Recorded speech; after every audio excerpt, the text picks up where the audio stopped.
কেমনে একটা ছেলে এতটা কষ্ট করতে পারে? একটা মানুষের পক্ষে যতটা কষ্ট করা সম্ভব আমার মনে হয় সে সবটুকুই করেছে। আমরা একটা সময় খেলার প্রতি তার ডেডিকেশন নিয়ে হাসাহাসি করতাম। এটা কথায় কোনোদিন বোঝাতে পারবো না ওর খেলা ছেড়ে দেয় আমি কতটা কষ্ট পেয়েছি। যেহেতু আমি ওর কাছের বন্ধু, তাই জিনিসটা ফিল করতে পারি।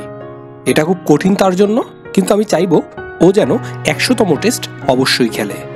নিজের ফেসবুক পেজে দেয় এক ভিডিও বার্তায় এমনটাই জানান তামিম ইকবাল মুশফিকুর রহিমকে নিয়ে। তামিম ইকবাল ও মুশফিকুর রহিমের বন্ধুত্বের শুরুটা বয়সভিত্তিক টুর্নামেন্ট থেকে, পরে জাতীয় দলে একসঙ্গে দীর্ঘ পথ চলায় দুজনের ঘনিষ্ঠতা বেড়েছে আরও। আন্তর্জাতিক ক্রিকেটকে কয়েকদিন আগেই বিদায় জানিয়েছেন তামিম ইকবাল। টি-20-র পর এবার ওয়ানডে থেকে অবসরের ঘোষণা দিলেন মুশফিকুর রহিম। প্রিয় বন্ধুর বিদায়ে ভিডিও বার্তায় স্মৃতিচারণ করলেন এই টাইগার ওপেনার। 2006 সালে ওয়ানডে অভিষেক হওয়ার পর 19 বছরের দীর্ঘ ক্যারিয়ারে 274টি ওয়ানডে ম্যাচ খেলেছেন মুশফিকুর রহিম। ভিডিওটি ভালো লাগলে আমাদের এই নতুন ইউটিউব চ্যানেলটিকে সাবস্ক্রাইব করতে ভুলবেন না। আহমেদ আমান, দ্য ক্রিক টাইমস।